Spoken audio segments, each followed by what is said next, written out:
Boker Tov, shalom à tous et à toutes. Bon, Hachem, voilà, les gens sont présents. Chag Sameach, Bezrat Hashem. Moadim le Simcha. Chol HaMoed, c'est comme la fête, c'est la même chose. C'est uniquement les Chachamim, ils ont vu que ça allait être difficile de rester 8 jours comme ça tous les jours dans Yom Tov. Alors ils ont fait Chol HaMoed. Mais c'est la même chose, il n'y a pas de différence.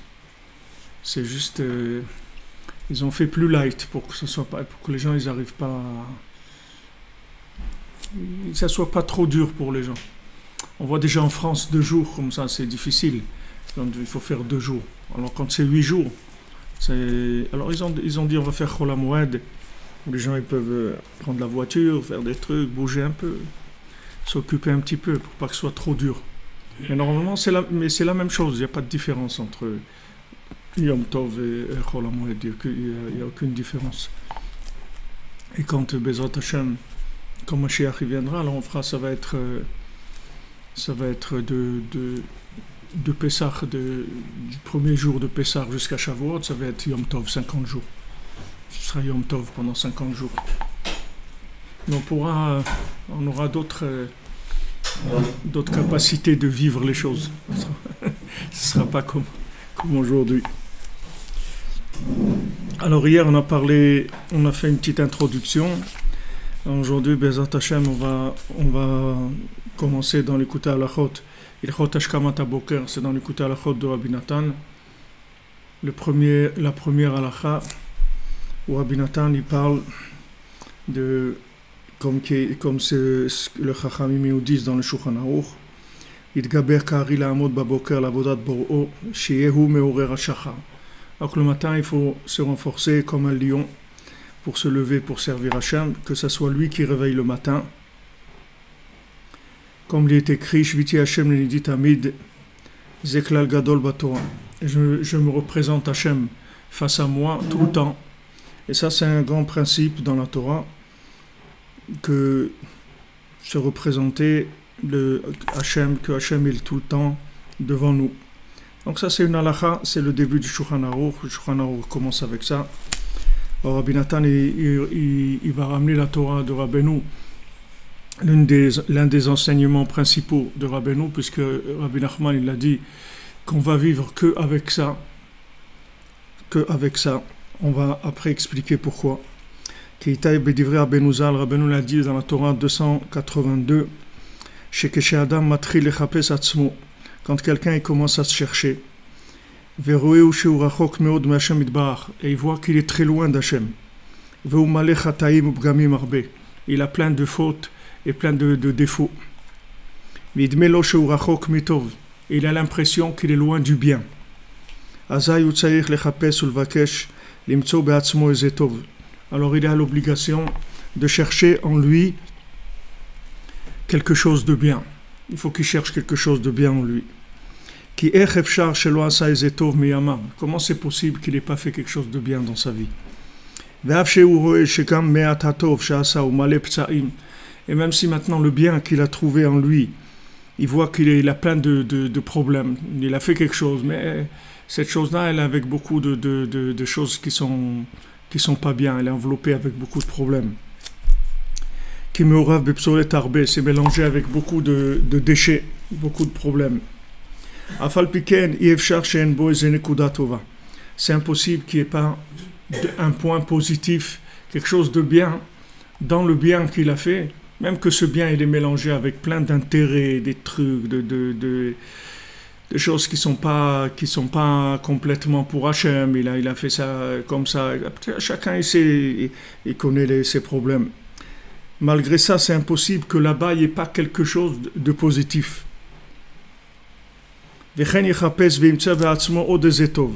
Alors une fois qu'il a fait ça, c'est-à-dire qu'il a trouvé quelque chose de bien, que maintenant dans ce bien-là, il a vu qu'il y avait beaucoup de problèmes, il a nettoyé tous les problèmes, il a trouvé qu'il restait quelque chose quand même de positif, un point qui était bien. Une fois qu'il a fini ça, il cherche encore un autre point positif. Ve'av sheze atov gam ken meurav bepsolot harbe. Et même que maintenant, ce bien qu'il a trouvé, il y a beaucoup de déchets, il y a beaucoup d'emballages. Beaucoup d'emballages dedans, il y a beaucoup de choses qui sont à jeter. Afal piken al kolpani yeshbo eze nekuda tova.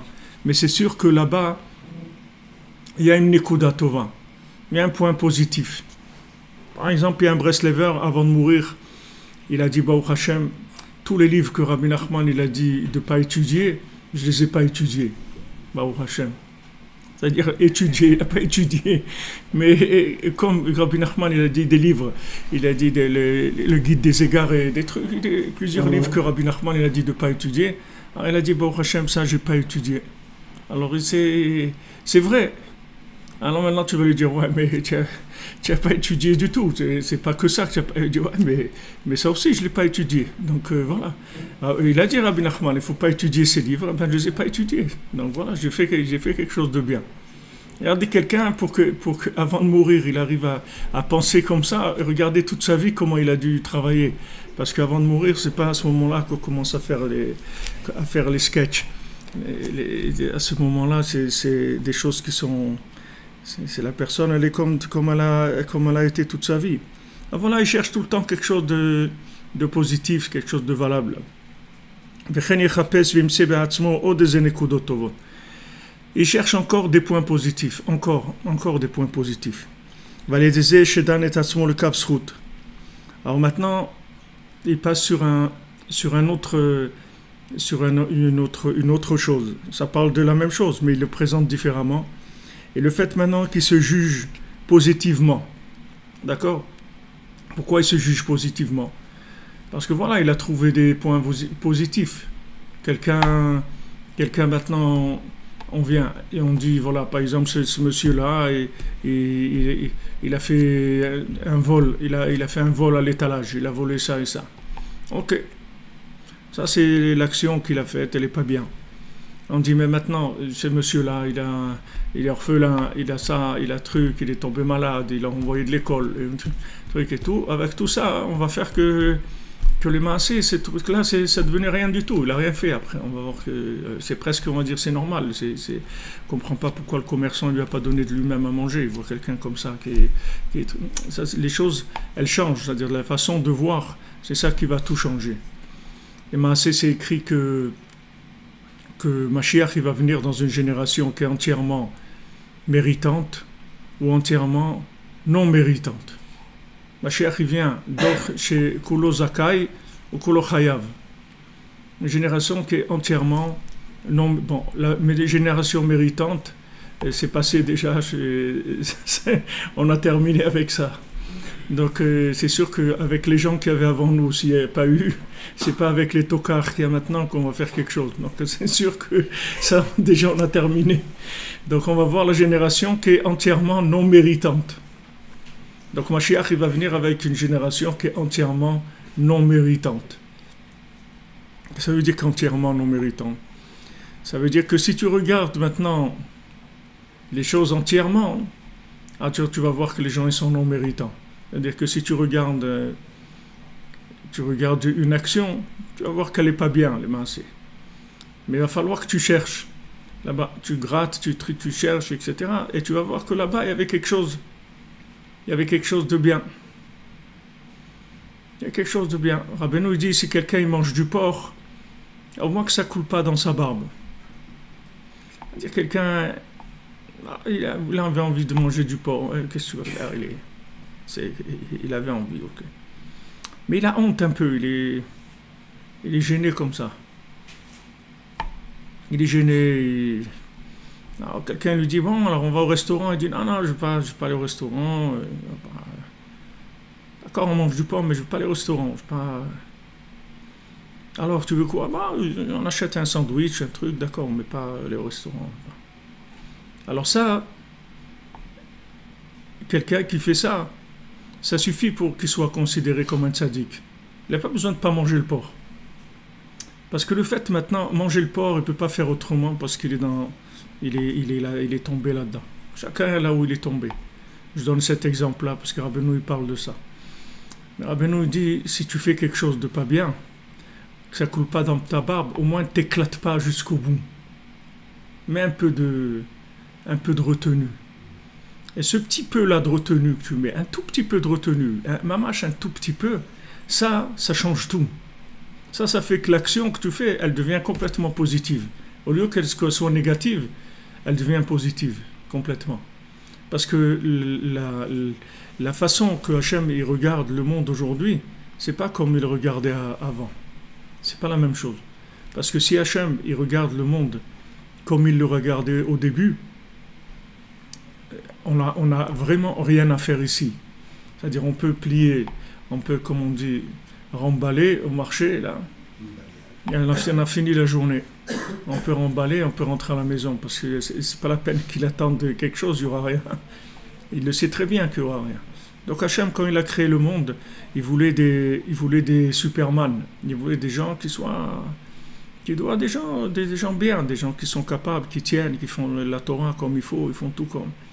Il a vu que ça n'allait pas tenir, alors il a commencé à mettre de la miséricorde. Et depuis le début, il a fait que rajouter de la miséricorde.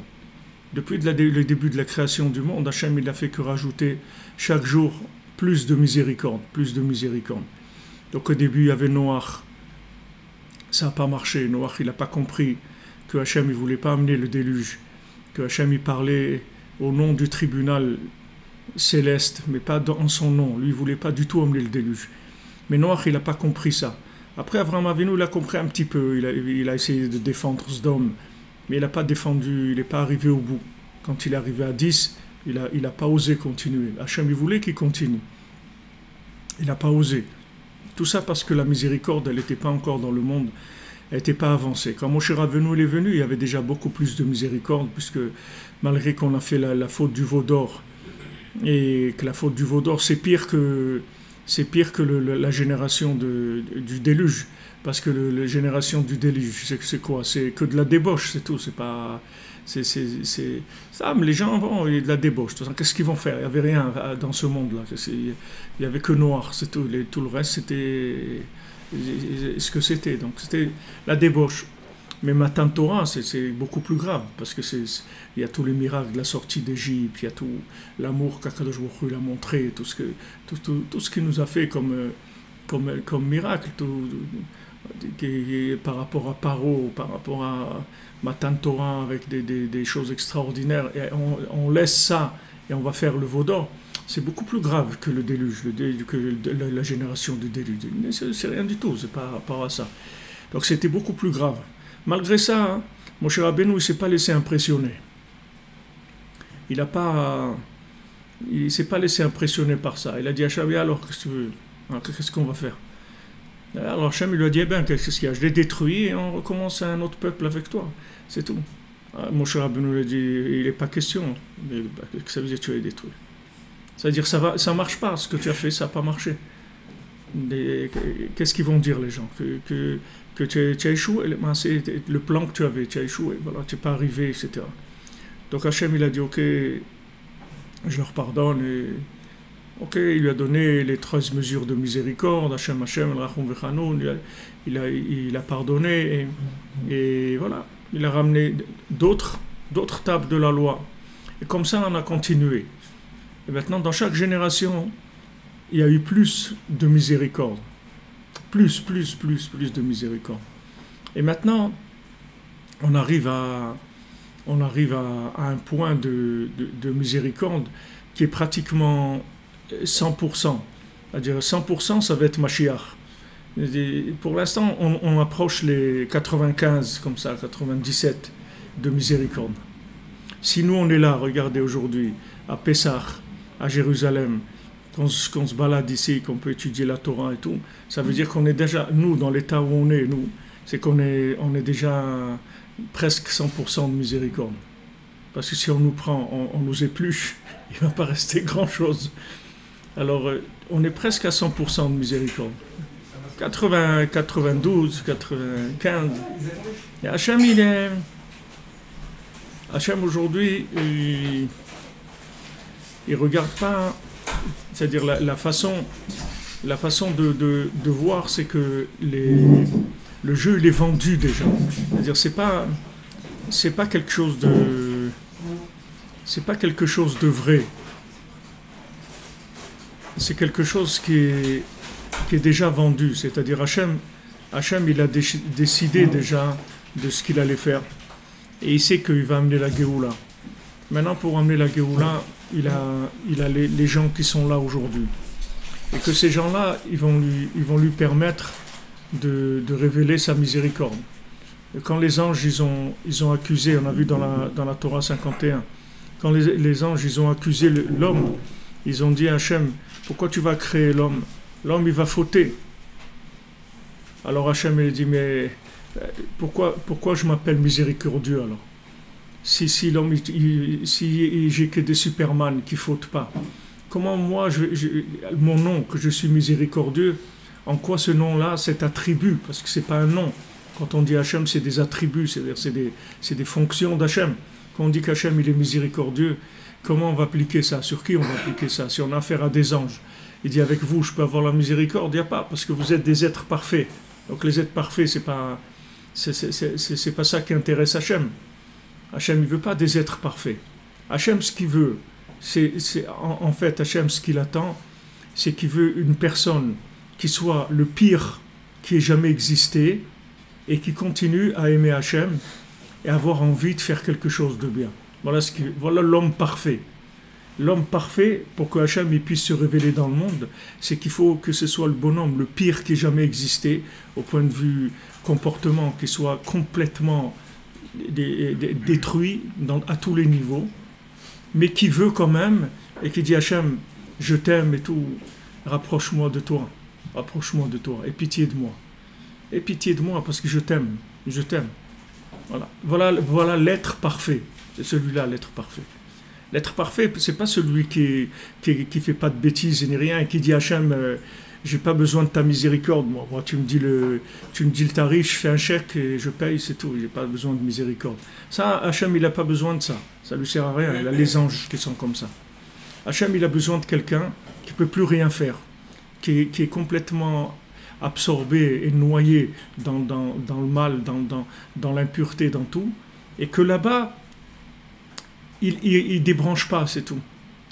Il débranche pas. Il reste en ligne.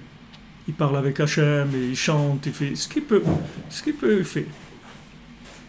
Ce qu'il peut, il prend un livre, même s'il lit pas dedans, il a toujours un livre à côté de lui, il a un télim, il le prend, il le regarde, même s'il lit pas, il le pose. Il fait des signes, il montre des signes qu'il est branché, c'est tout. C'est ça, c'est ce bonhomme-là qui va amener le Mashiach.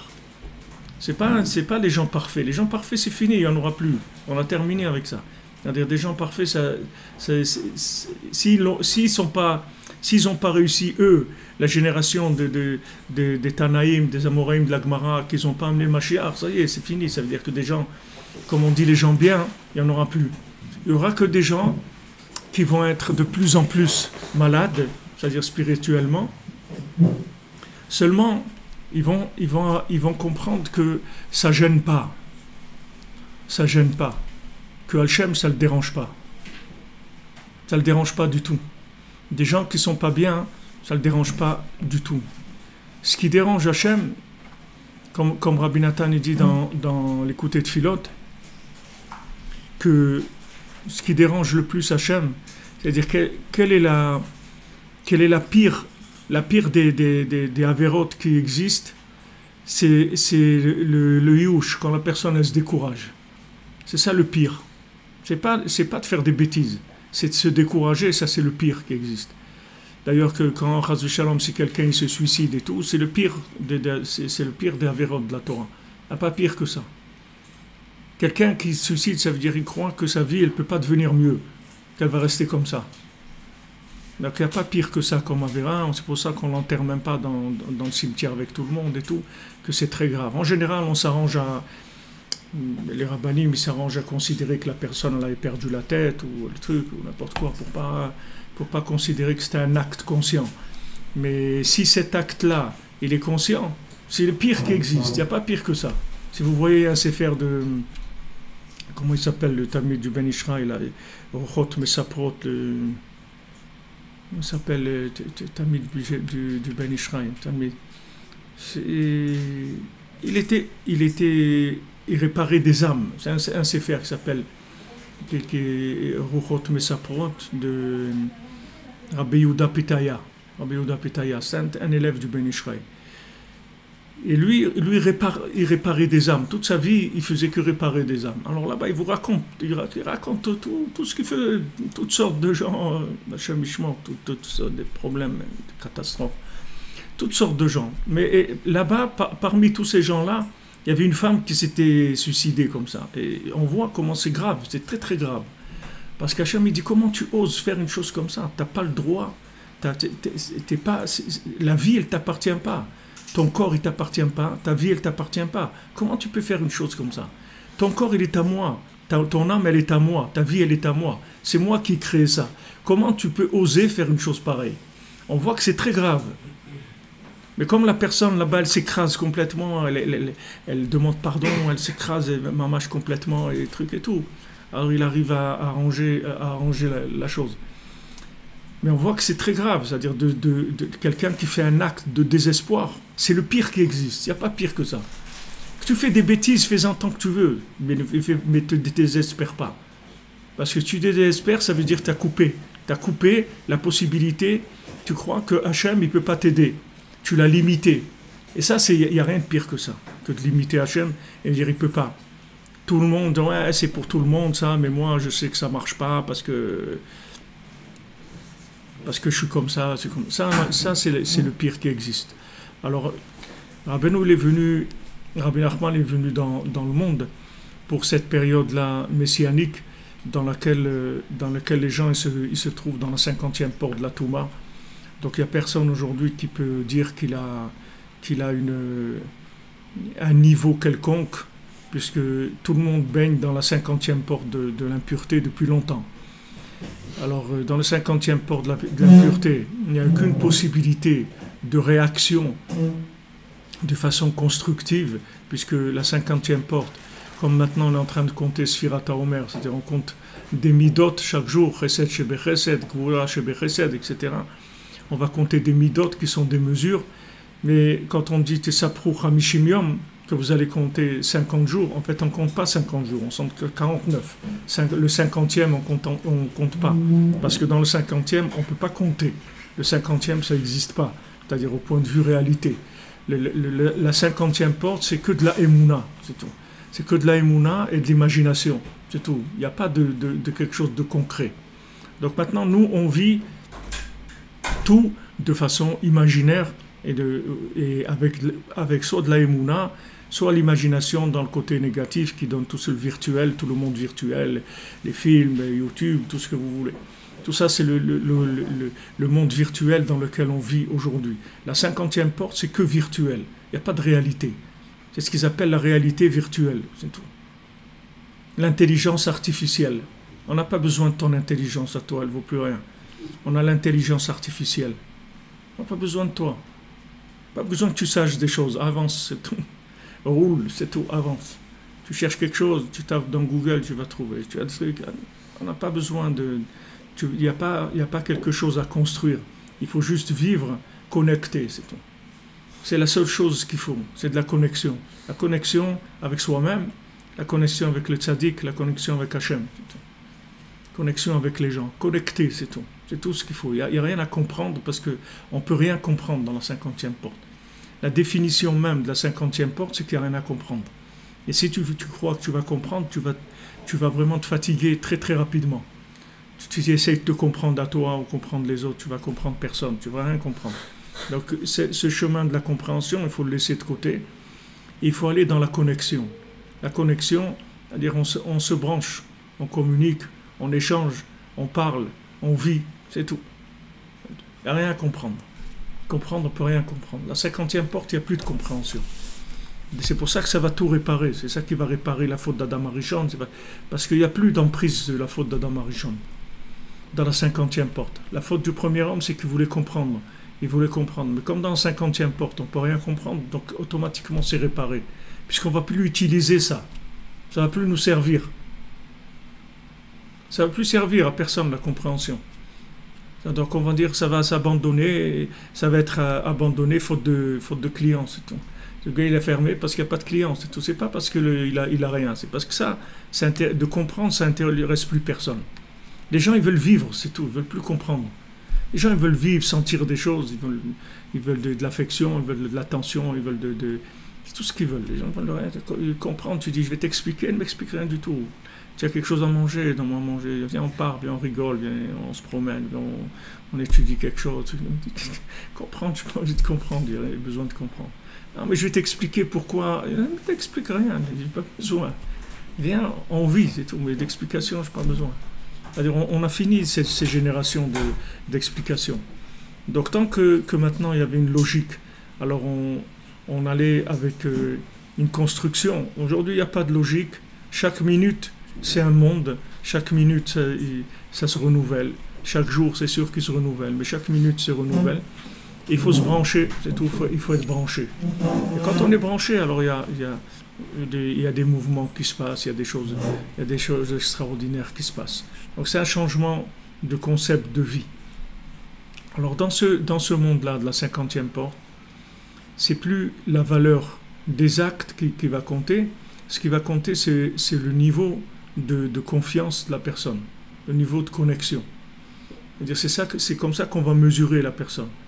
Et quand elle va arriver à cette contradiction totale, c'est-à-dire d'avoir des actes qui sont complètement à l'envers, mais en même temps une confiance dans Hachem totale, c'est ça la Géoula. Ça c'est le schéma de la Géoula.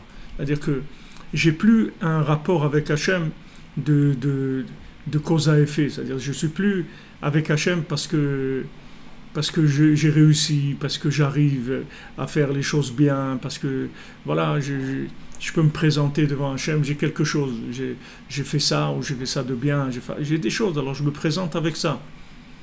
Non, je me présente avec rien.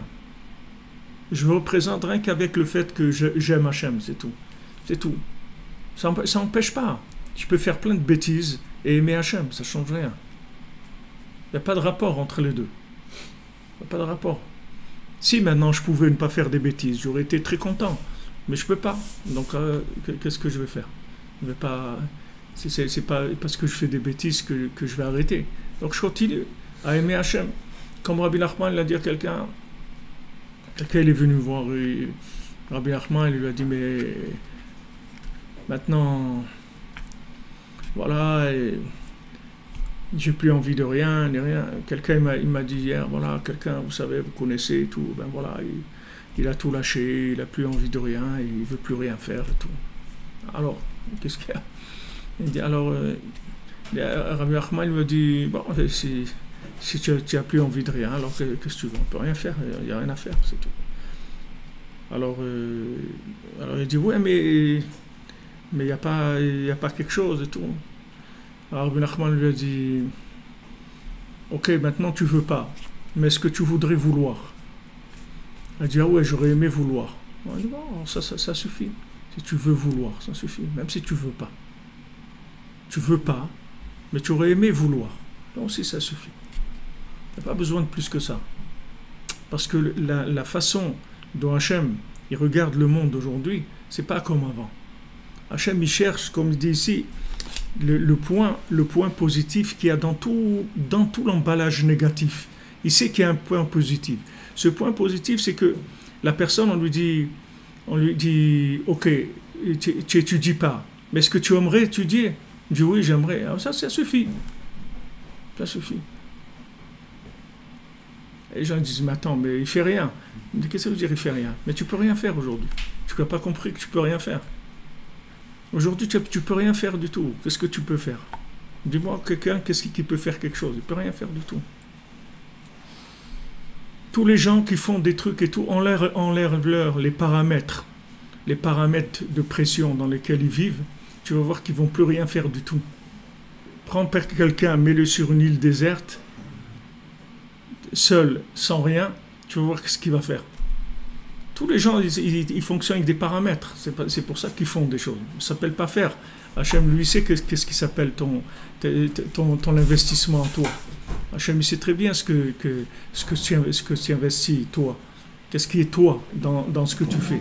Et qu'est-ce qui vient de tout le côté social et toute la mise en scène? Donc Hachem, il sait exactement chacun où il est. Et Hachem, il nous regarde que par rapport au positif qu'il y a en nous. C'est tout. Le reste, il ne le regarde pas. Ça ne l'intéresse pas. Et plus ce point positif, il est emballé dans des poubelles, et plus il est grand. Plus il est grand. Parce que plus la chose, elle est loin d'avoir une qualité quelconque, d'après le jugement logique de l'homme, plus elle a une qualité aux yeux d'Hachem. Parce que plus la chose, elle est loin de la réussite humaine, plus elle est proche de la réussite divine. Tu prends Yitro, ouais, super Yitro, super, il a fait 70 Avodah Zarah, c'était un prêtre de toutes les cultes du monde. Yitro, c'était un prêtre de tous les cultes, de tout ce qu'il y a de pire dans le monde. Et pourtant il vient, on dit le nom d'Hachem, le Zohar il dit, le nom d'Hachem il n'est jamais monté comme le jour où Yitro il est venu. Alors quoi, maintenant il y a un prêtre qui est d'idolâtrie, qui a fait toutes les idolâtries du monde. Et ce prêtre-là, il laisse tout ça, et il vient chez Moshe Rabbeinu, il vient vers la Torah, il vient vers Hachem. Ça fait monter le nom d'Hachem, plus que tout ce que les Juifs ils ont fait.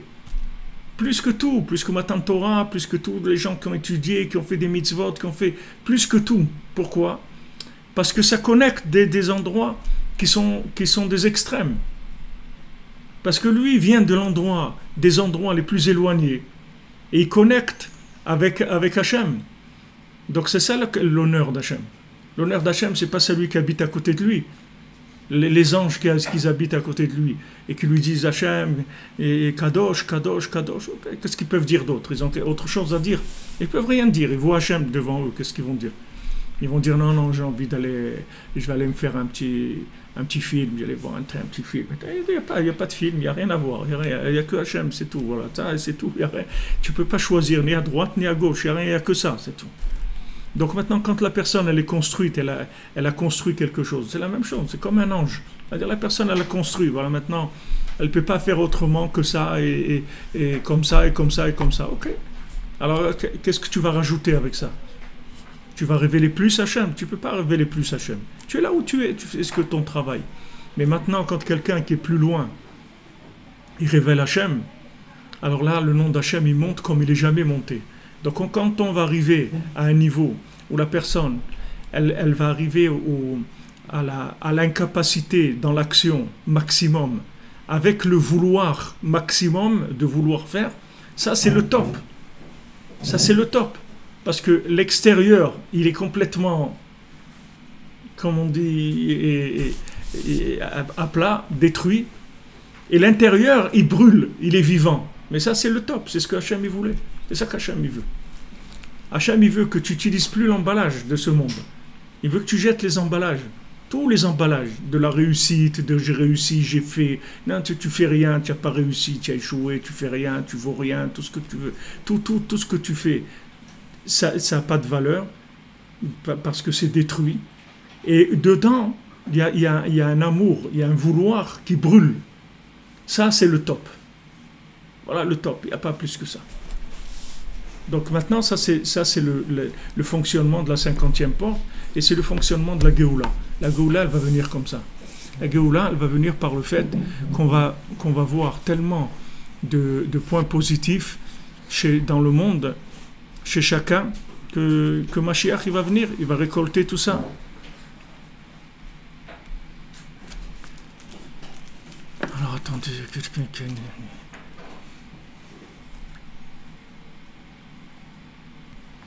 Quand on parle d'abîmer, on ne parle pas des âmes qui sont abîmées. Et les âmes, ça ne s'abîme pas. C'est toujours de l'emballage. C'est que l'emballage qui est abîmé. L'âme, elle est jamais abîmée. On ne peut pas abîmer l'âme. On peut abîmer juste le comportement extérieur.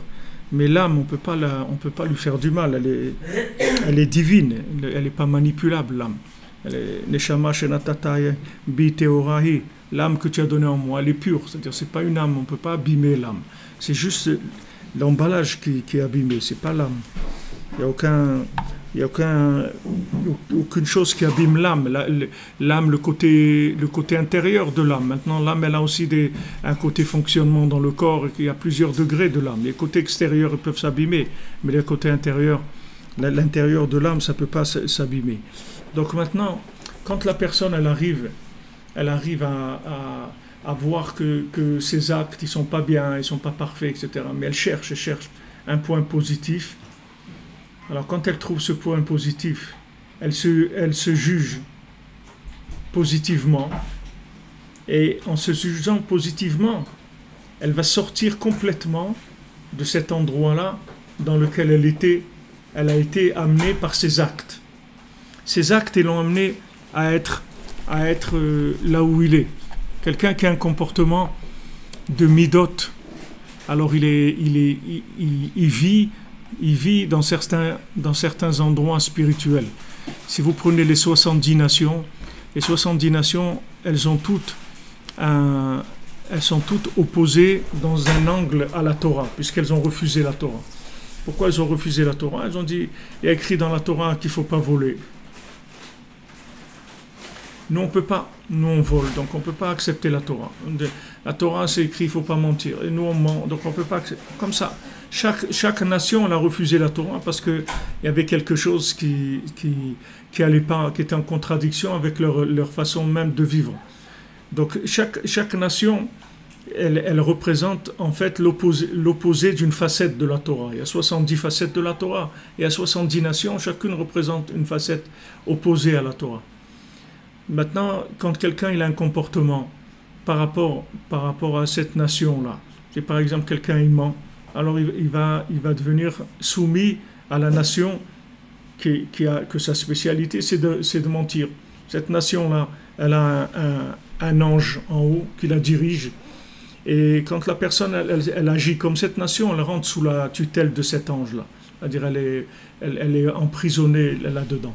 Alors quand quelqu'un il tombe des 70 facettes de la Torah, comme Rabbeinu dit, que maintenant, dans tous les domaines, il a des problèmes par rapport à toutes les nations. C'est-à-dire qu'il est pris, il est soumis à toutes les nations. Donc il est tombé des 70 facettes de la Torah. Maintenant, il faut trouver un point positif à l'intérieur de tout ça qui va le réveiller. Maintenant, Hachem, il a proposé la Torah aux nations justement pour ça, pour que la proposition qu'il ait faite, ça a déjà marqué la nation dans la Torah, c'est-à-dire avec de la Torah, puisqu'il leur a proposé. Le fait qu'il a proposé la Torah aux nations, ça fait que la nation elle a été marquée.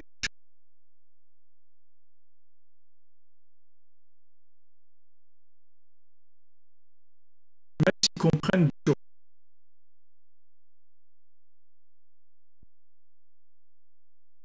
Un livre qui dans une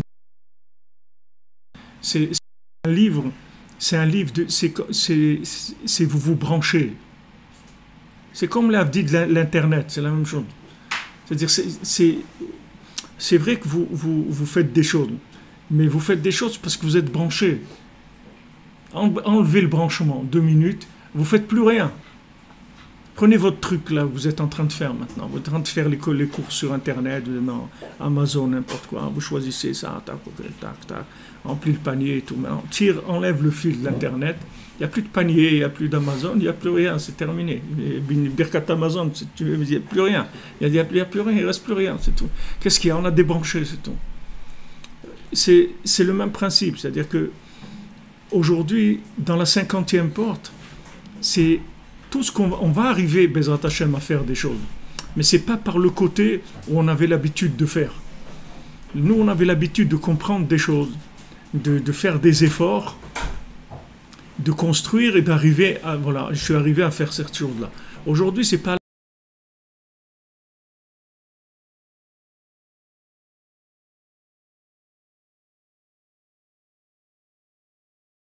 la même chose. Aujourd'hui, on ne va pas arriver par le côté des midot, on va arriver par le côté de la connexion. Et le côté de la connexion, au début, c'est un petit peu difficile parce qu'on n'a pas l'habitude de vivre avec la connexion. C'est comme l'Internet. Vous voyez des gens, ils n'ont jamais accroché à l'Internet. Attendez, excusez-moi, justement, je parlais trop, il m'a débranché. Là. C'est pas gentil ce qu'il me fait là. Pourtant, je sais pas, ça a l'air de fonctionner, mais je sais pas si ça fonctionne.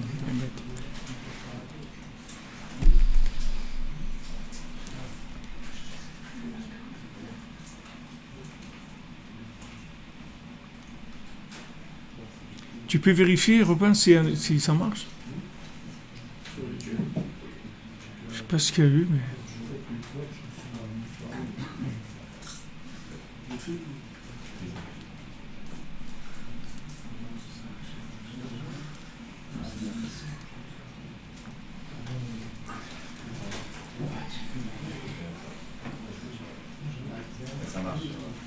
Ça marche?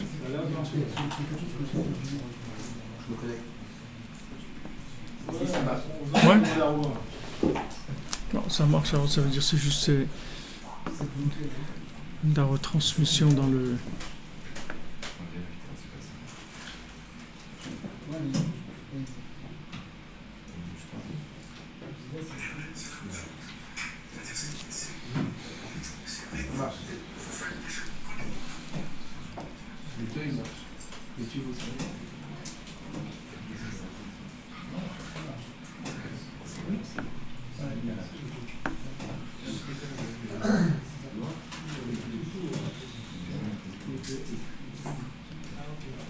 Ouais, ça marche.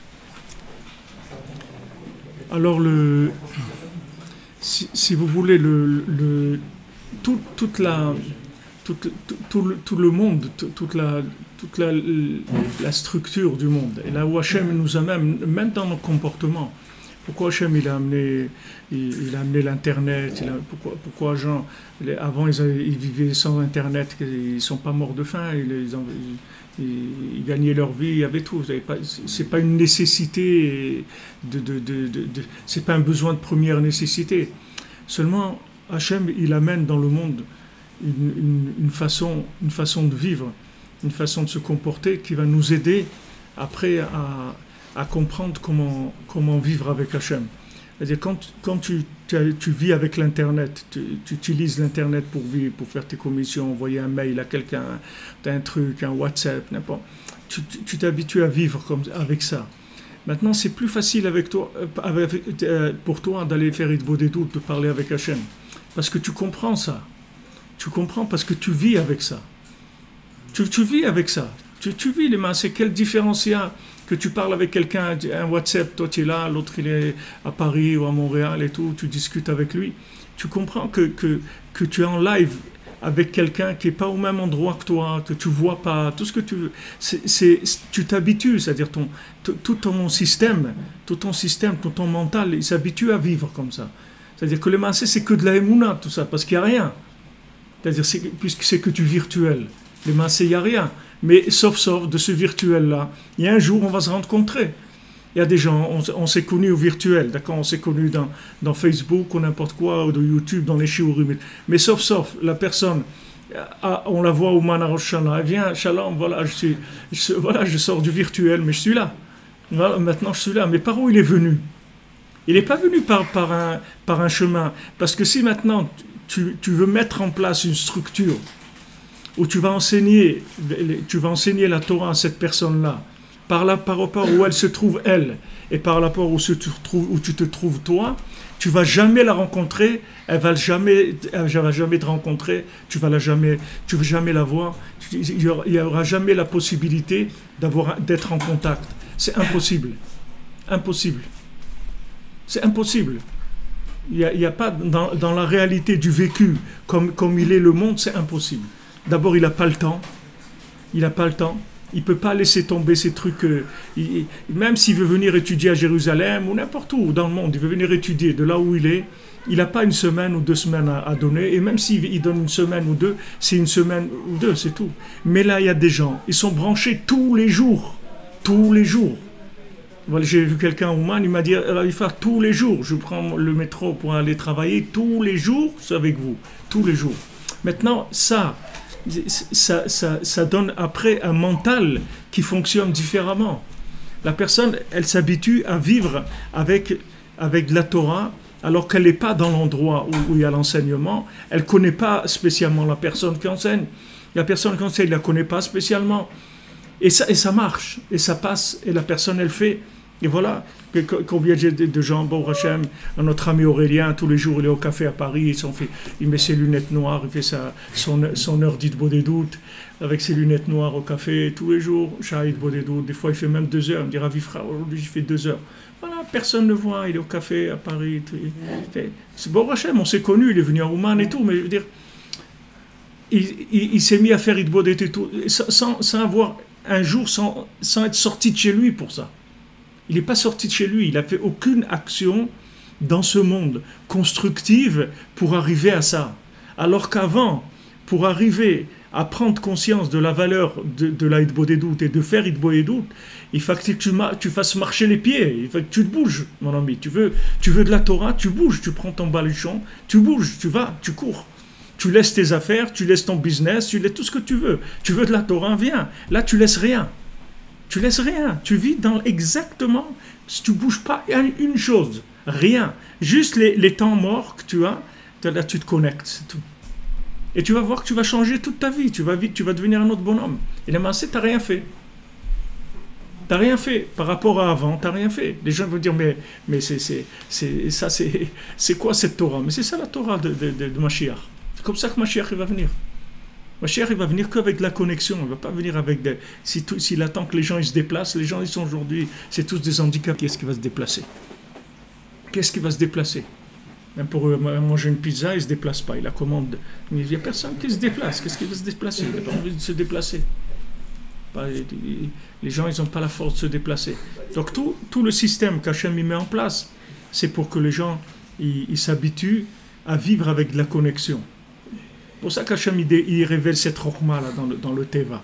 On s'habitue, la personne elle vérifie son compte en banque, elle fait un virement, elle fait un truc, tout, c'est que par du virtuel. Il n'y a pas de présence, il n'y a pas besoin d'aller quelque part pour faire.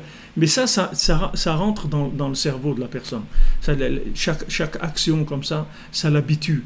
Alors après on lui dit regarde, tu vas parler avec Hachem et tu vas lui demander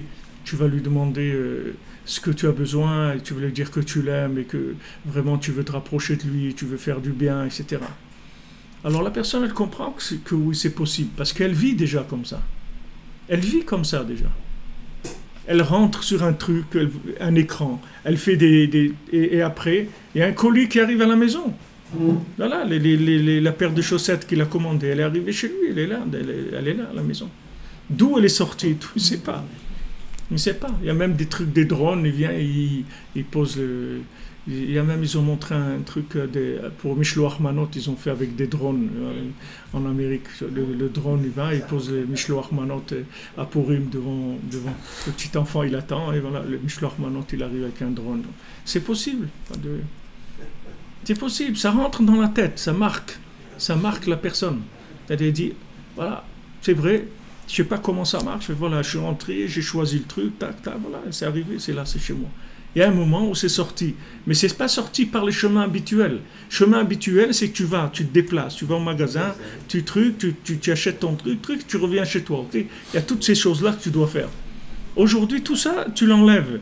C'est-à-dire que tu es en direct avec un magasin virtuel qui, en fait, après, va devenir réel. Mais tu bouges pas, tu es chez toi, tu es en pyjama, tu fais rien du tout. Tu fais rien du tout, mais tu vois que réellement, la chose, elle est arrivée. Mais c'est ce qui va se passer, c'est comme ça que Mashiach va venir. C'est que les gens, ils vont croire qu'ils font rien, mais les massés, ils font beaucoup. Pourquoi? Parce que du moment où tu veux faire, alors tu es connecté. C'est ça le principal. Tu as l'accès à l'Internet du monde spirituel, par le vouloir, le code d'accès. Le code d'accès à Hachem, c'est le vouloir.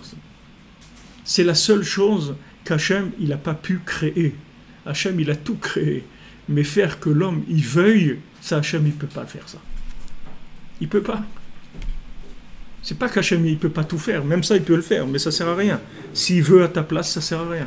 C'est-à-dire que ça ne s'appelle pas vouloir. S'il veut à ta place, ça ne sert à rien. Maintenant, faire... Hachem, il peut t'obliger à faire, il n'y a pas de problème.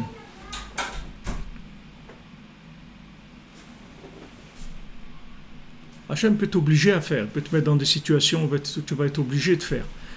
Il peut déclencher chez toi l'obligation de faire, etc. Mais c'est pas ça qu'il veut. Hachem, il veut qu'on arrive à un moment où on veut, et on n'arrive pas à faire, mais on veut. On veut vraiment faire, mais on n'arrive pas à faire. C'est pas qu'on ne veut pas faire. On veut faire, mais on n'arrive pas à faire. Et c'est Hachem qui veut que la situation soit comme ça, de manière à ce que le vouloir, il soit complètement déconnecté de l'intérêt qui vient de l'action. Parce que n'importe quelle action, elle a un intérêt dedans. Dès que tu construis quelque chose, dès que tu fais quelque chose, il y a automatiquement quelque chose qui est de l'ego, n'importe quoi. Il y a toujours Esav. Esav, il est dans le monde de l'action.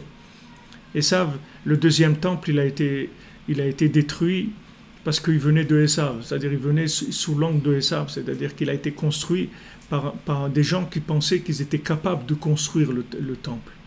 Donc le troisième temple, Hachem il a dit, regardez, le troisième, il n'y a personne qui va le construire. Il n'y a personne qui construira le troisième temple, je vais l'amener tout près. Il va descendre tout près. Vous allez rien que vouloir, c'est tout. Vous allez vouloir le troisième temple, et moi je vais l'amener. Donc ça c'est le schéma de la fin. Le schéma de la fin, c'est que tu ne vas pas faire, tu ne vas pas construire, tu ne vas rien construire du tout. Tu vas vouloir, et Hachem il va construire pour toi. Ça, c'est le chemin. Ça ne veut pas dire que tu ne vas pas arriver à faire. Tu vas arriver à faire des choses extraordinaires.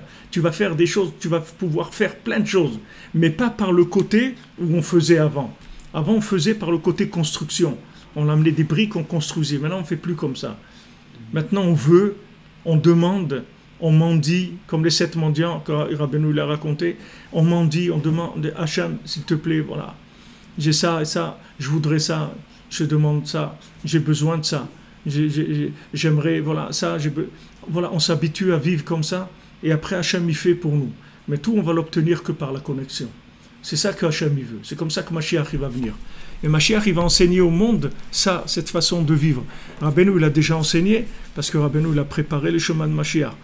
Mais les gens, il y a beaucoup de gens qui sont dans l'ancienne école encore, et qui sont toujours devant des constats d'incapacité ou qui disent je suis pas capable de faire. Tu es capable de faire, mais pas par le chemin que tu utilisais avant.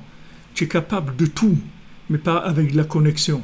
Avec la connexion, tu vas arriver à des choses qui dépassent toutes tes capacités logiques que tu as, justement, que le monde il t'a limité par tes capacités de logique, de Esav. Tu vas voir que toutes ces capacités, tu vas les dépasser complètement. Et pas par l'angle où tu avais l'habitude.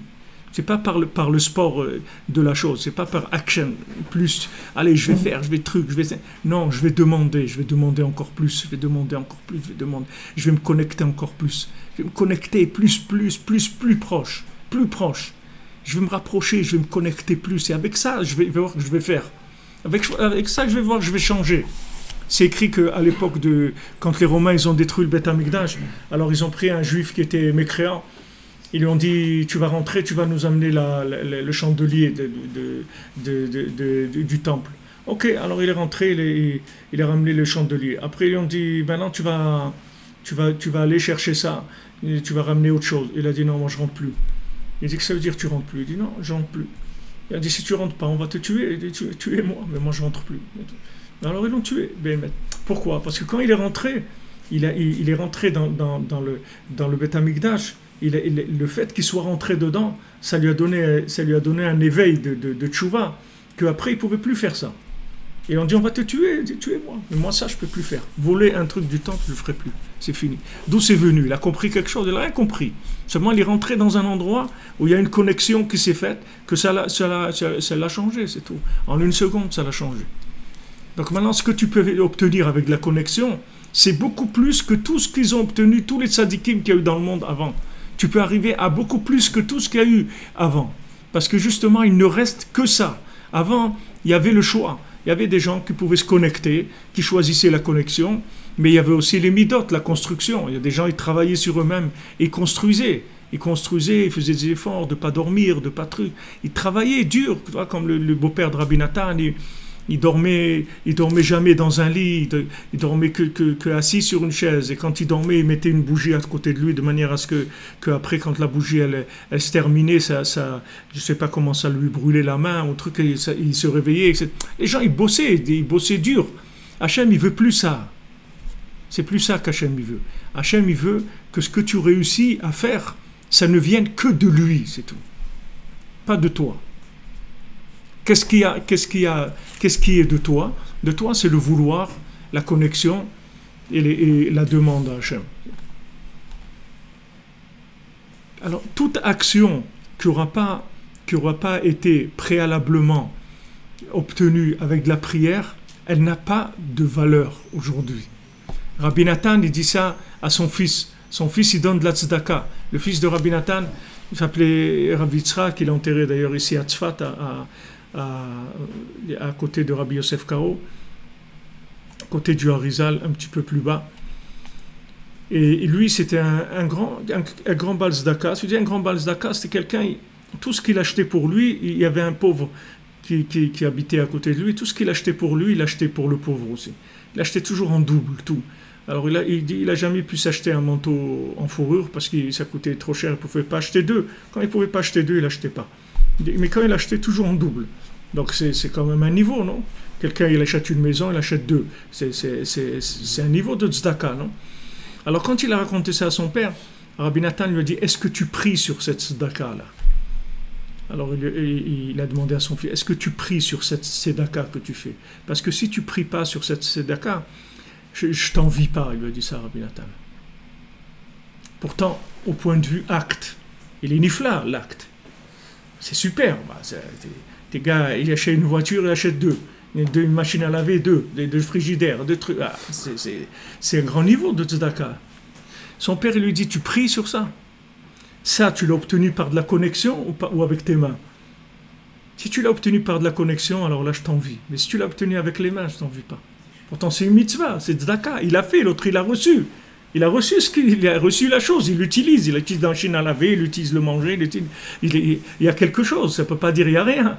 Voilà, le massé, l'autre, il a... Non, pas comme ça. Est-ce que ça vient de... Est-ce que ce que tu as fait, ça vient de la connexion ou pas? Est-ce qu'il y a de la connexion là-dedans? Parce que si pas connecté, ça ne nous intéresse pas. Rabbi Nathan lui dit, je t'envie pas. C'est une façon de dire, je t'envie pas. Il dit, bon, ok. Il y a des gens, ils ont fait. Toi aussi, tu as fait. Il y a des gens, ils ont fait des choses. Toi aussi, tu as fait des choses. Mais j'envie pas ce genre d'action. Donc, aujourd'hui, ce que Hachem nous apprend, c'est d'abord tu te connectes, c'est-à-dire tu rentres dans la Emouna, tu fais Modéani, tu remercies Hachem, tu lui demandes de passer une bonne journée. Tu dis à Hachem, voilà, moi, j'attache ma journée à tous les tzadikim. Voilà. Je m'attache pour ma journée à tous les tzadikim véritables qu'il y a eu dans le monde, qu'il y a dans le monde maintenant, et qu'il y a eu dans le monde, et particulièrement Rabbi Nachman, que tout ce que je fais, ça soit connecté aux tzadikim. Voilà, tu dis ça déjà, avant de commencer ta journée, déjà c'est une autre journée complètement. Tu rentres en connexion, tu ouvres des connexions avec des tzadikim, ils peuvent déjà intervenir et faire des choses dans ta vie. Et j'ai un ami un Breslev, il m'a dit une fois, il sortait du mikvé, comme ça, il y avait un Mekoubal, il y avait un kabbaliste là-bas qui l'a vu, et il a vu sur son front, comme ça, qu'il y avait des lettres qui apparaissaient. Alors, il lui a dit, mais tu as des lettres qui apparaissent sur ton front. Il lui a dit, pour avoir ces lettres-là, ça veut dire que tu connais toutes les kavanotes du Harizal et tout. Quand tu te trempes au mikvé, tu fais tout le kavanot du Harizal et tout. Il lui a demandé ça, le Mekoubal.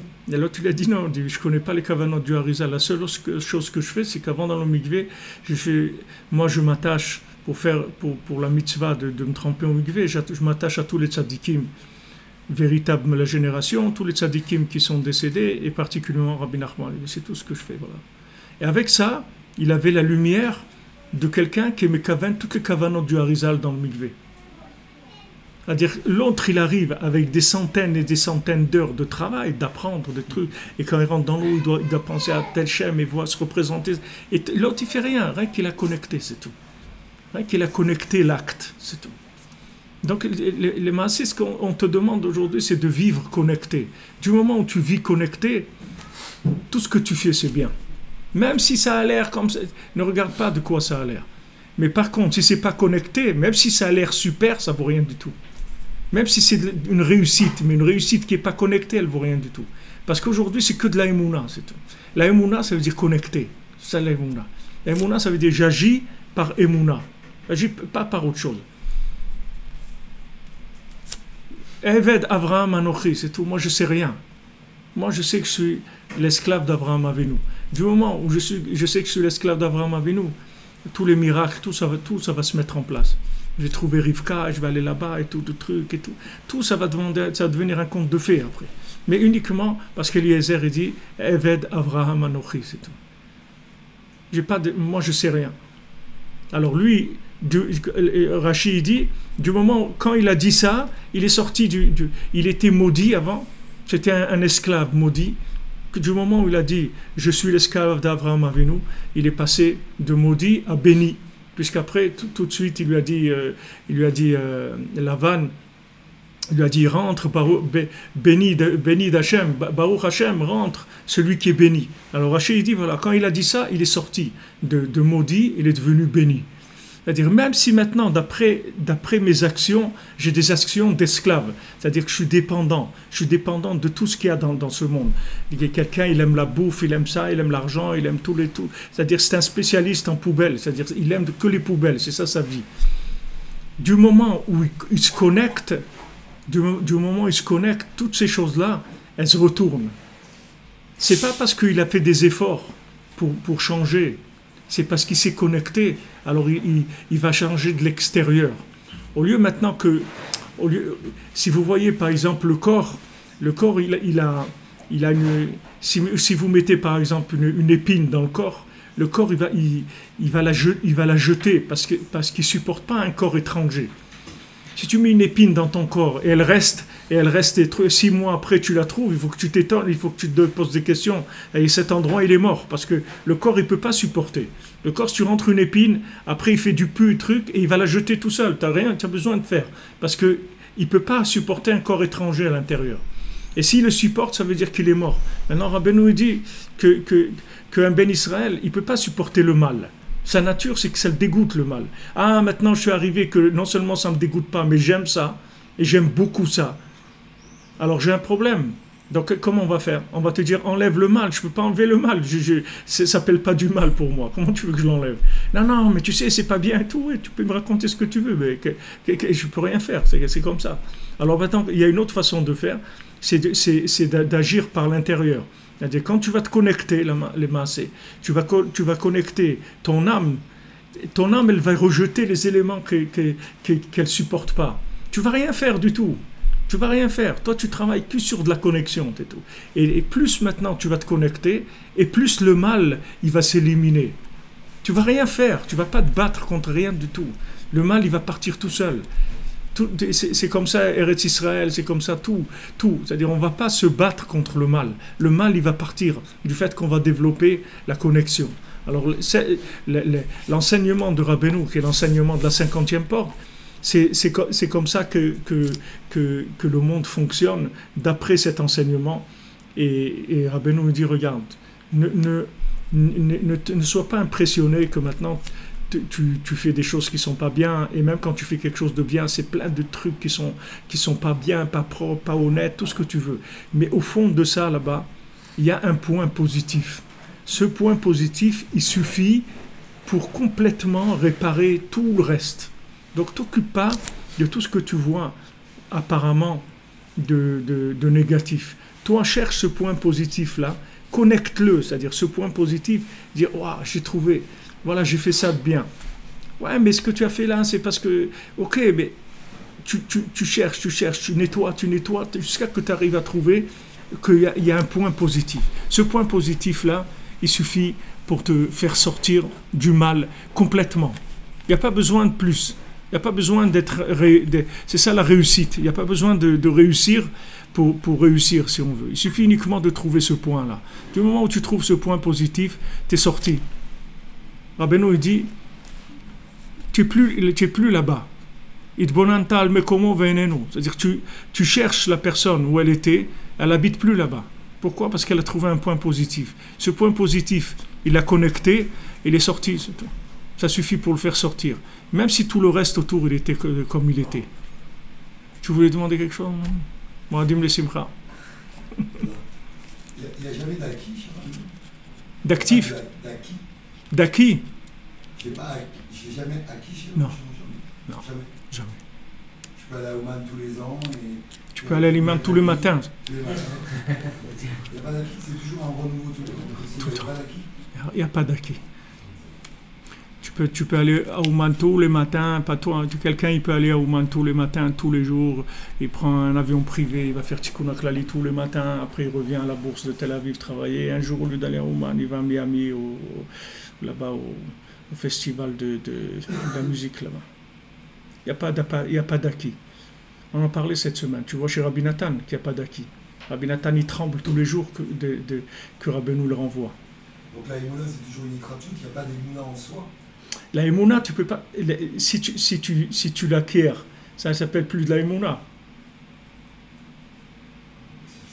La connexion, voilà, maintenant on est connecté à Internet. Qu'est-ce que tu vas acquérir? Acquérir quoi?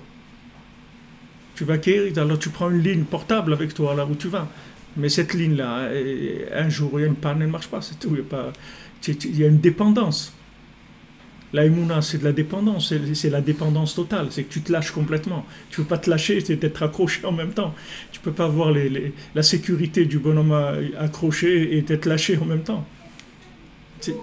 C'est tout le lien de la Emouna, c'est que tu te lâches complètement. Tu te lâches, mais il n'y a pas d'acquis. Il n'y a aucun acquis du tout, du tout. Mais d'un autre côté, c'est ça qui est extraordinaire aussi. Parce que c'est un renouveau. Parce que l'acquis, c'est du vieillissement, c'est de l'ennui. Tandis que là, quand tu sais que c'est quelque chose qui se renouvelle tout le temps, c'est magnifique. Mais la Emouna, c'est une expérience aussi. Ça s'appelle un acquis, c'est comme une expérience. J'ai une expérience d'Emouna pendant 20 ans, donc je deviens un expert dans la Emouna, et donc je n'ai pas d'expérience. J'ai quand même des acquis. Tu as des acquis de résultats que tu as pu constater. Mais il n'y a rien qui peut te confirmer que ça continue. Rien du tout. Et c'est jusqu'à 120 ans. Après, je ne peux pas te dire, je ne sais pas trop comment ça marche. Mais jusqu'à 120 ans, c'est sûr. Après, je ne sais pas trop comment ça marche. Mais jusqu'à 120 ans, c'est sûr. Et il y avait un Breslever comme ça, on lui dit, Rabbeinu, il dit que celui qui se lève à Chatzot, voilà ce que ça mène et tout. Mais toi, voilà, tu te lèves tous les soirs à Chatzot, tu fais Tikkun Chatzot, et de Bodedou, tout ça. Mais on ne voit pas chez toi des changements. Alors, il a dit, vous n'avez rien compris. Le changement qu'il y a, c'est que le lendemain, je me lève Chatzot une autre fois. C'est ça le changement. C'est-à-dire, tout le Chatzot que je fais, il me sert que le prochain, je me lève encore. C'est ça qui me sert. Tu comprends? De rester dans quelque chose d'aussi grand, et ça vaut la peine de l'investissement d'un Chatzot pour en avoir un autre. Comme Rabbeinu dit, Srar mitzvah, mitzvah. Il dit, quelqu'un fait une mitzvah, il me dit, qu'est-ce que tu veux comme salaire? Rien. Mais quoi? On veut te payer? Non, je veux pas, je veux une autre mitzvah. C'est ça que je veux. C'est un srout, c'est-à-dire que tu fais une mitzvah, ça te donne l'accès à en faire une autre. Il dit, mais jamais on touche quelque chose, il n'y a pas un distributeur, il dit, non, il n'y a pas. Tu fais une mitzvah, on te donne le mérite, tu en fais une autre. Mais il n'y a pas d'acquis. C'est une recherche permanente. Il n'y a aucun acquis.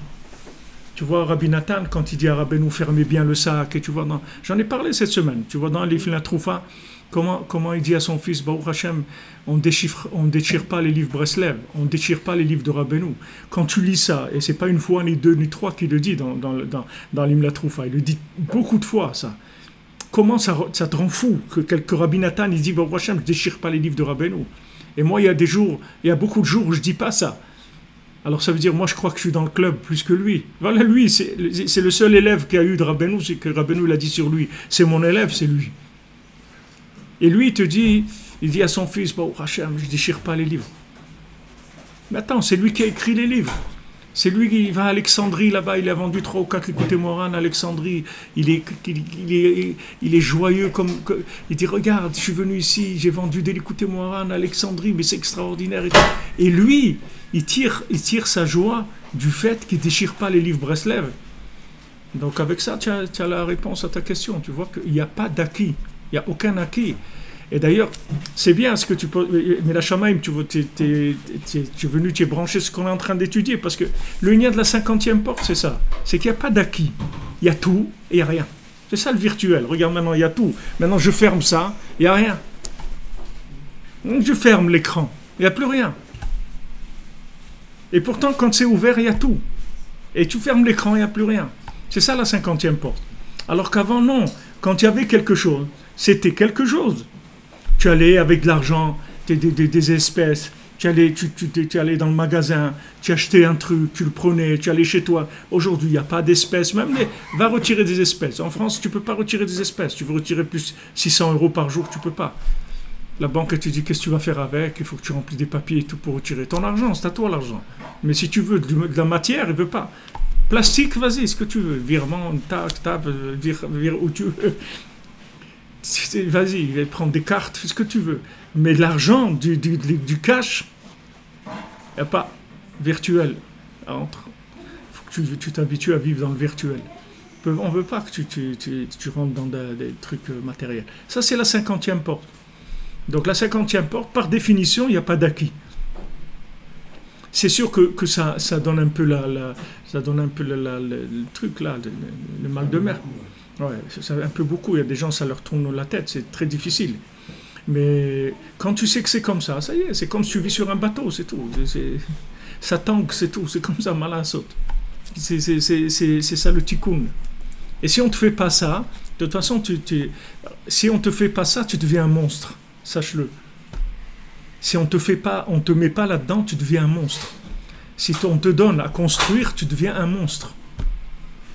Si on te donne des acquis, tu ne peux faire que de la monstruosité, c'est tout. Tu comprends?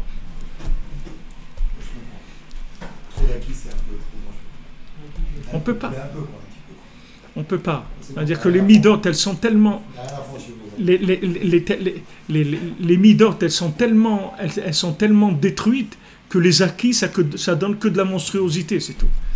Ça ne peut pas donner autre chose. Tandis que le bonhomme, que tous les jours, il se renouvelle, il est là, il est frais, il n'y a pas. D'un côté, il est pauvre. Il est pauvre en construction, mais en virtuel, il est hyper riche, le bonhomme. En bitcoin, là, je ne sais pas comment ils appellent ça, il est très riche, le bonhomme. Mais il n'y a pas de billets, il n'y a pas de pièces, il n'y a rien, il ne peut rien acheter avec. Il dit, ouais, mais je voudrais, il n'y a pas, monsieur, on n'utilise pas ces monnaies-là, on ne peut pas. Mais je veux boire un café avec ça. Non, tu ne peux pas. C'est virtuel. C'est que pour des achats virtuels, des choses virtuelles dans le monde virtuel. C'est que ça, c'est tout. C'est que la Emouna. Rabbi Nathan, il te dit, tu ne peux pas savoir aujourd'hui, tu ne sauras jamais où tu en es par rapport à Hachem. Si tu veux faire les comptes, tu dis, attends, je voudrais un jour, au moins je fais les comptes. Je suis dedans ou je suis dehors? Je fais partie des gens sympas, des gens horribles, et tu ne peux pas savoir. Tu ne peux pas savoir. La seule chose que tu peux savoir, c'est que si on te garde... Notre femme, elle le sait. Hein? Notre femme, elle le sait. La femme, elle sait un petit peu plus que nous, mais pas non plus, de façon parfaite. C'est un baromètre dans le virtuel, mais c'est pas un baromètre qui peut te donner 100%. Elle peut pas. Elle aussi, elle tourne dans la. Elle est aussi elle tourne. Elle est dans le tourbillon avec nous. Elle a plus de repères dans ce tourbillon, mais c'est toujours dans le tourbillon. Elle ne peut pas donner des signes d'acquis. Il n'y a pas de signe d'acquis. L'acquis, c'est que si l'Istama, on ne t'a pas renvoyé, c'est que ça va. C'est tout. C'est comme ça qu'ils vivaient dans les systèmes communistes et tout. Il n'y a pas d'acquis. Le bonhomme, un jour, il trouve la lettre des trucs, il sait que ça y est, on l'a mis dehors, c'est tout. Il n'y a pas de... Mais il n'y a pas d'acquis. Te dire, voilà, moi je suis arrivé. T'es arrivé à rien du tout. À rien. T'es arrivé à rien. T'es arrivé que, Baruch Hashem, t'es là aujourd'hui. Voilà. Aujourd'hui, Hayom Bekolo Tishma'u. Aujourd'hui, Baruch Hashem, il y a ça. Je vais faire ce que je peux pour attraper ce que je peux attraper aujourd'hui, c'est tout. Et quand ça se renouvelle, et Bezrat Hashem, ça se renouvelle et qu'il soit de mieux en mieux jusqu'à 120 ans. Mais c'est pas par de l'acquis. C'est pas par de l'acquis. Parce que ce chemin-là, il marche plus. On a fermé les accès, c'est tout. C'est pas parce que Hachem, il aurait pu laisser ça. Mais Hachem, il veut pas. Hachem, il veut que maintenant tu vives comme ça sur la sellette. Tout le temps, tu sois sur la sellette, tu vois, tout le temps. Tout le temps.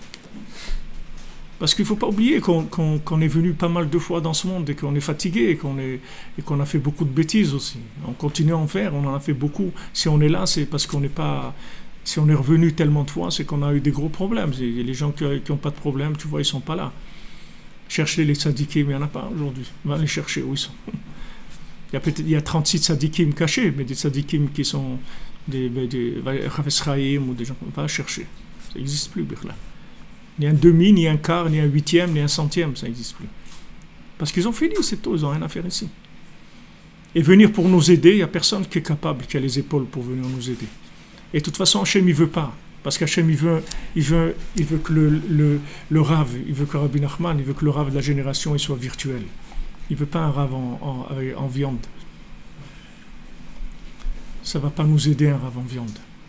Il veut un vrai Rav. Le vrai Rav, il faut que tu le cherches.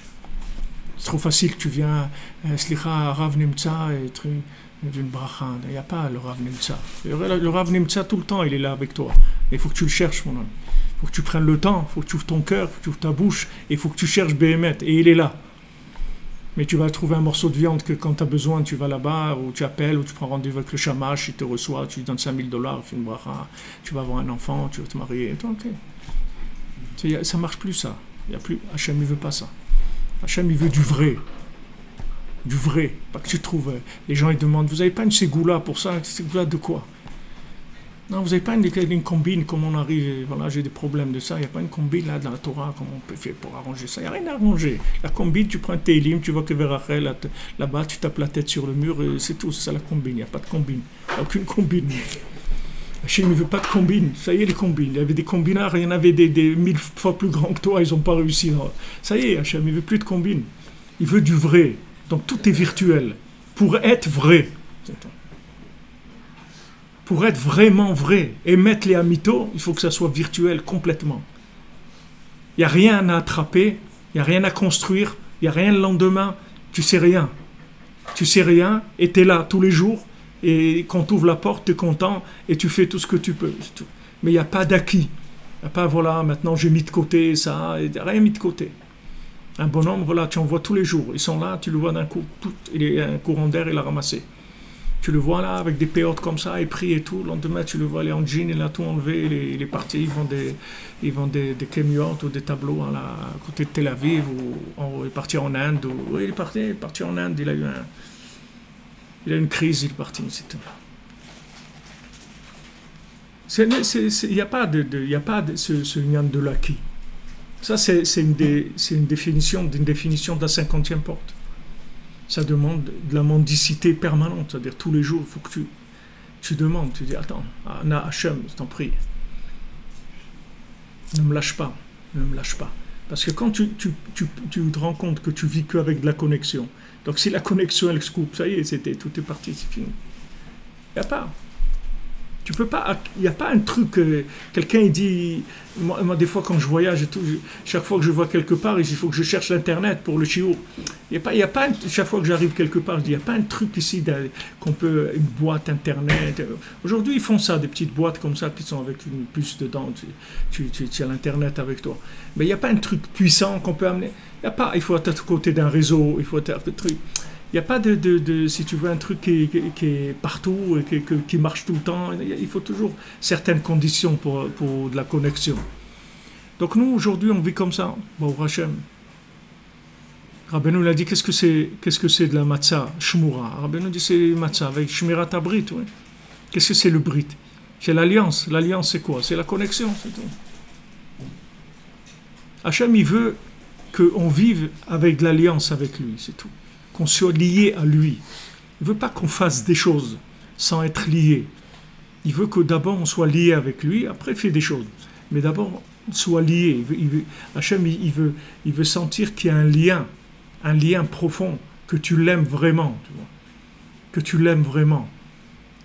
Arrête de lui faire des choses, des trucs, tout. Quelqu'un, il étudie, ouais, il faut faire ça, il faut faire ça. Mais attends, les gens, ils font tchouva, ils les amènent, ils commencent à les charger avec des trucs. Tu vas faire ça, tu vas faire ça, tu vas faire ça, tu vas faire ça. Après, le bonhomme, il éclate. Il envoie tout balader, il s'en va. Parce qu'il faut faire ça, il faut faire ça, il faut faire ça. Mais tu lui as pas appris le béaba. Apprends-lui les béaba, apprends-lui à aimer la vie, à aimer Hachem, à s'aimer à lui, à aimer les tzadikim. Apprends-lui à aimer le rapport avec Hachem, à aimer de vivre avec Hachem. Après, on va passer aux techniques, au côté technique. Mais si tu présentes que le côté technique, mais le bonhomme, il a rien du tout.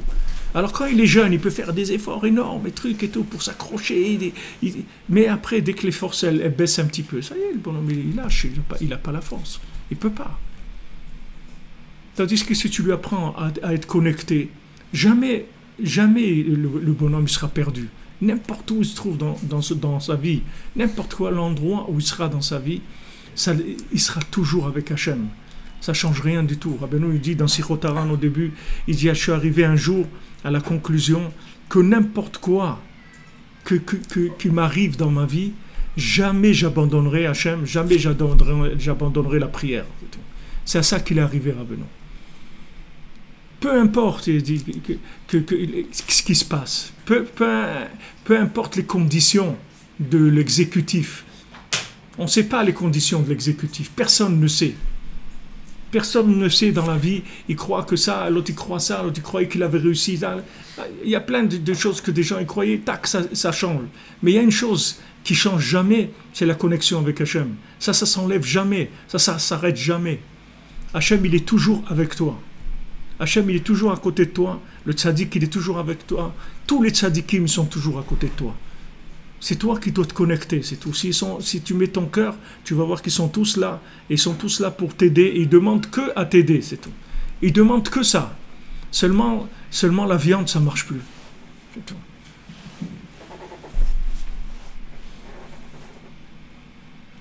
La viande, ça marche. Tous les végétariens. D'ailleurs, quand Mashiach va venir, on ne va plus manger de viande. Vous savez ça? Quand Mashiach viendra, on n'aura plus le droit de manger de la viande. Il n'y aura plus on ne consommera plus de la viande. Donc, Rabbeinu, il a dit, voilà, les rébés en viande, il n'y en a plus. Les derniers rébés, c'est moi. Des rébés en viande, il n'y en aura plus. Vous voulez, je suis là. Mais il faut que tu veuilles, il faut que tu cherches. C'est simple d'aller voir quelqu'un, un truc, ouais, j'ai pris une bracha, il m'a donné un truc, ça a marché. Tu as des distributeurs de brachot, on n'a pas besoin de ça. Voilà, tu as Tzaddik Yesod Olam, il est là, tu peux parler avec lui, tu peux lui demander ce que tu veux.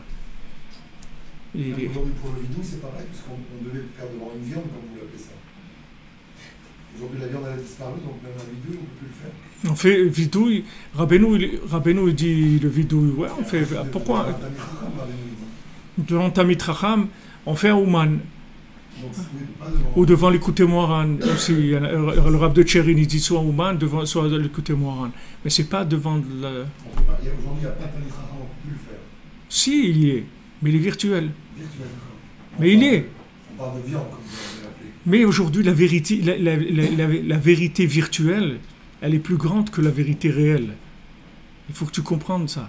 Le réel, aujourd'hui, il n'existe pas. C'est le virtuel qui existe. Mais Rabbeinu t'a jamais dit d'aller voir un Talmid Chacham. Mais parce que tu sais, Rabbeinu, quand il te dit Talmid Chacham, c'est que lui, c'est tout. Il parle personne d'autre.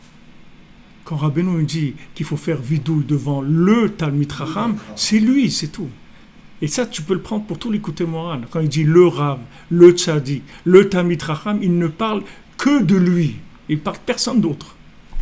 Ne crois pas qu'il y a des prêtres non d'autres. Il n'y a personne d'autre. Quand il dit qu'il faut venir chez le Tzaddik, à Rosh Hashanah, c'est chez lui. Il n'y a pas chez quelqu'un d'autre. quand il dit le Rav de la génération, le Talmid Chacham de la génération, tous, il ne parle que de lui. C'est un klal de limoud.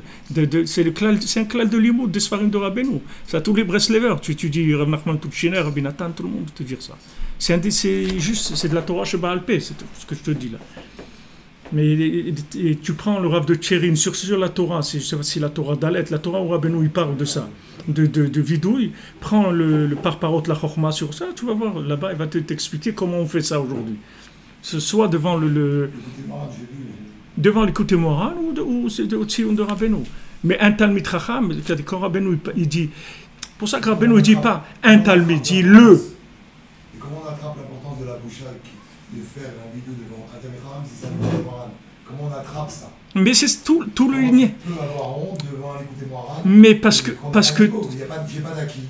J'ai pas honte devant l'écouter Moharan. Mais alors quand tu vas avoir honte d'un morceau de viande, alors ça s'appelle la honte. Ouais, c'est plus honteux quoi. Mais c'est plus honte, c'est pas une honte amitite, c'est pas une honte vraie, c'est une honte de gêne, c'est pas une vraie honte. C'est de la gêne, c'est tout. Mais c'est pas une vraie honte. La vraie honte, c'est que tu as honte béhémet parce que cette chose-là, pour toi, elle est dégoûtante. Et tu as honte d'avoir fait quelque chose de dégoûtant béhémet. Et peu importe maintenant qui est-ce qui se trouve à côté de toi. Le hukar, c'est que toi, tu as honte de ça. Alors tu viens devant Rabbeinu, tu as honte, parce que tu sais que Rabbeinu, il sait très bien ce que tu fais, il sait bien ce que tu as dans ta tête, il sait tout ce que tu fais, tu comprends. Les gens qui rentraient chez Rabbeinu, ils savaient très bien que les Rebbe, ils savaient tout ce que... honte de pas avoir honte, quoi, c'est tout. Ouais, si tu veux, pour l'instant. Mais ça dépend de ton degré de connexion, c'est tout. Si tu as une connexion de 5 mégas ou 5 gigas, ou ça dépend. Tu as ton degré de connexion. Plus tu vas augmenter ta connexion, plus tu vas avoir une boucha permanente dans ta vie. Tu n'as même pas besoin t'as besoin de rien. Parce que la présence, elle est là. La présence d'Hachem, la présence des tzadikim, elle est à côté de toi. Tu ne pourras pas te permettre de faire une chose qui est pas en accord avec eux. Tu ne pourras pas le supporter. Mais c'est par la connexion, c'est pas parce que tu sais des choses. Parce que quand tu sais des choses, quand ça t'arrange de ne pas le savoir, alors tu ne le sais pas. Comme il a dit Aristote, quand je fais la philosophie, je suis Aristote. Mais quand je suis dans les poubelles, laissez-moi tranquille. J'ai le droit aussi de vivre dans des poubelles aussi. C'est parce que je suis Aristote, je n'ai pas le droit aux poubelles, tu comprends? Mais nous, on ne veut pas vivre comme ça, nous, on veut que ça soit amitié. C'est pas parce qu'il y a quelqu'un, c'est pas parce qu'il y a la présence d'un rave devant moi que je vais avoir honte. J'ai honte parce que je suis attaché avec ce rave Béhémet et je n'ai pas besoin de le voir pour être impressionné. Je le vois avec les yeux de mon âme. C'est-à-dire je vois sa présence, je sais qu'il est là, qu'il est à côté de moi. Quand on va aller voir Talmid Chacham, il va nous aider par rapport à nos tigoul et nos difficultés et nos tikkounim, il va nous aider d'aller dans une direction. Ouais. Aujourd'hui, on ne l'a pas, comme on l'a que dans nos têtes. On a tout. Si on n'a pas voir un Talmid Chacham qui va, sachant d'où on vient et ce qu'on a fait, ce qu'on n'a pas fait, et il va nous diriger, c'était ça l'idée d'aller faire la connexion. La connexion, elle marche la connexion, elle marche dans les deux sens. La connexion, elle marche dans les deux sens. Toi, tu te connectes, et lui aussi se connecte. Lui aussi, tu mets un driver. Lui aussi, il va te driver. Tu comprends? Toi, tu te connectes, et lui va te driver. C'est ce qu'on a lu hier. Tu comprends? Ce que Rabbi Nathan il dit sur Rabbeinu. כתהילה לאל, יש מי שעושה בעדנו כל התיקונים שצריכים בכל עת. Baruch Hashem, on a quelqu'un qui fait pour nous tous les tikkunim qu'on a besoin à chaque instant. Donc quand tu es connecté, c'est pas que tu donnes. La connexion, elle va dans les deux sens. Tu vois dans Internet, quand tu te connectes, lui aussi t'envoie des balances, des trucs, tu comprends? Du moment où tu t'es connecté, lui aussi il peut rentrer chez toi. C'est pas toi qui rentre chez lui. Et le but, c'est ça d'ailleurs, de la connexion. C'est pour que lui drive ta vie. C'est pour ça que tu te connectes. Et tu n'as pas besoin, ce n'est pas des choses que tu vas être conscient, tu vas comprendre. Tu ne vas rien comprendre du tout. Tu ne vas rien savoir où il va t'amener. Mais tu peux savoir qu'il va t'amener à une réparation totale, c'est tout. Mais comment, quoi et tout, ce n'est pas ton problème. Toi, tu développes que la connexion, c'est tout. Et tu verras qu'avec la connexion, tu arriveras à un moment où tu vas avoir honte de faire quelque chose. Mais il n'y a personne. Il n'y a que du virtuel. Mais ces âmes qui sont présentes, elles sont plus présentes que tous les gens qu'il y a là. Parce que tous les gens qu'il y a là, en fait, c'est des obstacles à ce que tu as envie de faire. Et si tu peux les descendre à tous, après tu fais ce que tu veux, tu comprends? Mais c'est pas ça qu'on va arriver. Nous, on va arriver à quelque chose de vrai. Quelque chose de vrai, ça veut dire que maintenant, j'ai une telle conscience de la vérité, du bien, de la présence des tzadikim, que ça y est, j'ai pas... Comme celui qui volait, là, le voleur qui demandait la bracha au Baal Shem Tov, je suis qu'il devait faire un hold-up. Il allait voir le Baal Shem Tov pour demander une bracha. Le Baal Shem Tov, il lui donnait une bracha. Alors après, quand le Baal Shem Tov il est décédé, il est venu pour demander, justement, il avait le hold-up du siècle, il avait, très grand hold-up. Il vient, il demande bracha au Baal Shem Tov, il est mort, le Baal Shem Tov. Waouh, truc. Il n'y a pas quelqu'un qui le remplace, qui fait... Alors il l'a emmené, je ne sais pas si c'était le Magui de Mezri, je ne sais pas chez qui il l'a emmené. Alors il dit, voilà, je suis venu, le Rav et tout, pour une bracha, je dois faire un hold-up et tout, maintenant j'ai besoin... Il dit, quoi, moi je vais te donner une bracha pour faire un hold-up, mais dégage d'ici, trique et tout. Alors il est parti, il était brisé et tout, il a été sur le temple du Baal Shem Tov, il a dit, Rabbi, qu'est-ce que je vais devenir? Ils vont m'attraper, ça y est, j'ai un hold-up demain, je ne peux pas faire autrement, je vais me faire attraper si je n'ai pas la bracha. Alors le Baal Shem Tov, il est venu chez le Magui de Mezritch, il a dit, il va revenir chez toi, tu lui fais la bracha. Tu lui fais la bracha pour qu'il réussisse. Alors le Baal Shem Tov, il a dit à ce voleur-là, retourne. Il est retourné chez le Rav, il lui a fait la bracha et tout. Et après, quand il a été pour faire le hold-up, il dit, mais qu'est-ce que je suis en train de faire? Déranger le Baal Shem Tov dans sa tombe, les trucs et tout ça pour des hold-up et tout. Allez, ça y est, j'arrête, je fais plus ça. Je fais plus de bêtises, c'est fini, je ferai plus jamais ça. Il a arrêté. Mais il a suivi dans son truc, tu comprends? S'il n'avait pas suivi dans son truc, jamais il aurait fait tchouva, le bonhomme. Mais comment c'est parce que c'est l'amour qui lui a fait faire tchouva. Parce qu'il a vu que comme il était, il l'a pas jeté. Il lui a dit, mais bien sûr, viens mon fils, qu'est-ce que tu dis? Une bracha, allez, vas-y, réussis, que Shami t'aide, te protège et tout, c'est rien de mal. Il a vu qu'il était accepté comme il était. Mais lui, le Baal Shem Tov, il savait où il l'amenait. C'est lui, le Baal Shem Tov, il n'était pas là pour lui donner une bracha pour des hold-up. Le Baal Shem Tov veut lui faire tchouva. Il a dit, maintenant, si je lui parle d'autre chose, où je vais l'emmener? Il va se sauver. Donc, il lui parlait de son truc. Mais en fin de compte, il a pris conscience, et ça y est, que par de la connexion, c'est tout. Parce qu'il a senti la connexion. Cette connexion, après, elle a fait qu'il a eu honte. Il a dit, comment je vais... Ça y est, j'arrête de faire des bêtises. Aujourd'hui, c'est notre Torah. Notre Torah, c'est celle-là. C'est la Torah de la connexion. Et cette Torah-là, elle est extraordinaire. Elle est très facile. Elle est extraordinaire. Et tu peux arriver à des niveaux dans tout. Dans l'étude, dans la prière, dans les midot. Tu peux changer complètement qu'avec ça, Bezrat Hashem. Sheikh Chag Sameach, Moadim Lesimcha, que des bonnes nouvelles, que des bonnes choses.